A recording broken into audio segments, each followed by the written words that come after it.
কখনো কি ভেবে দেখেছেন বর্তমানে এক একটা দিন কত দ্রুত শেষ হয়ে যায়? সকালে সূর্য উঠে আর চোখের পলকেই যেন সন্ধ্যা নেমে আসে।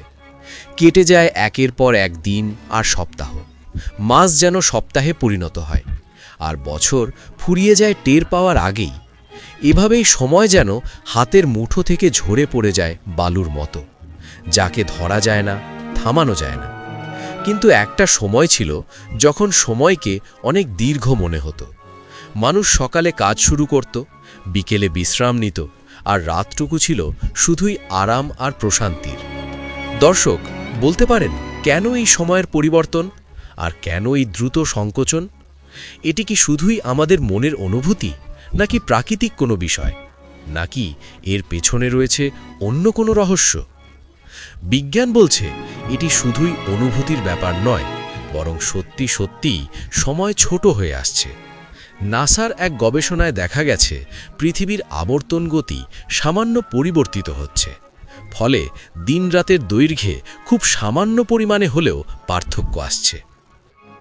তবে ইসলামের দৃষ্টিতে এটি কোনো সাধারণ পরিবর্তন নয়, বরং কেয়ামত নিকটবর্তী হওয়ার একটি নিশ্চিত আলামত।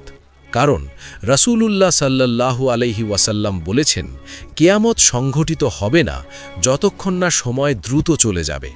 তখন এক বছর এক মাসের মতো মনে হবে, এক মাস এক সপ্তাহের মতো মনে হবে, আর এক সপ্তাহ এক দিনের মতো মনে হবে।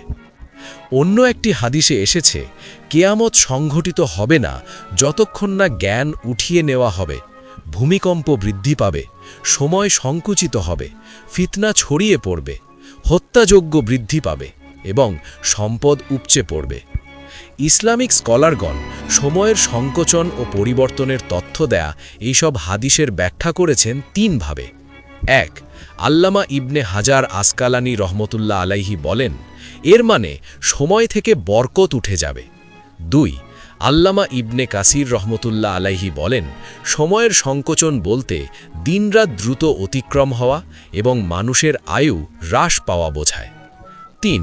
ইমাম কুরতুবী রহমতুল্লাহ আলাইহি বলেন, কিয়ামতের পূর্বে বাস্তব অর্থেই সময় দ্রুত অতিক্রম করবে এবং তখন নবীজির ভবিষ্যদ্বাণী পূর্ণরূপে প্রতিফলিত হবে। সত্যিই বর্তমানে আমরা আমাদের দৈনন্দিন জীবনে সময়ের সংকোচনের প্রভাব স্পষ্টভাবে লক্ষ্য করছি। আজ আমরা দেখি মানুষ সময়ের পেছনে ছুটছে, কিন্তু সময় যেন তাকে পেছনে ফেলে দিচ্ছে। জীবনের চলার পথে আজ আমরা এতটাই ব্যস্ত হয়ে পড়েছি যে গ্রামে থাকা বাবা মা আর আত্মীয় স্বজনদের খোঁজ খবর রাখতে পারি না। এমনকি এই ব্যস্ততার অজুহাতে আমাদের মধ্যে অনেকেই নির্ধারিত ইবাদত বন্দেগী ও নিয়মিত জামাতে নামাজ আদায় করতে পারি না। অথচ প্রতিদিন বড় একটি সময় আমরা অনলাইন ও সোশ্যাল মিডিয়ায় ঠিকই ব্যয় করি। এটি সময়ের অপচয় ও অপব্যবহার। একটি গবেষণায় দেখা গেছে, মানুষের গড় আয়ু যদি ৭২ বছর হয়, এর মধ্যে ঘুমে ব্যয় হয় ২৪ বছর, কর্মজীবনে ১৫ বছর, ইবাদত ও প্রার্থনায় মাত্র ১.৫ বছর, আর বাকি ৩.৫ বছর নানান অহেতুক কর্মকাণ্ডে নষ্ট হয়। সময়ের এই অপব্যবহার সম্পর্কে আল্লাহ তাআলা সতর্ক করে দিয়ে বলেছেন, ওয়াল আসর ইন্নাল ইনসানা লাফি খুসর إلا الذين آمنوا وعملوا الصالحات وتواصوا بالحق وتواصوا بالصبر।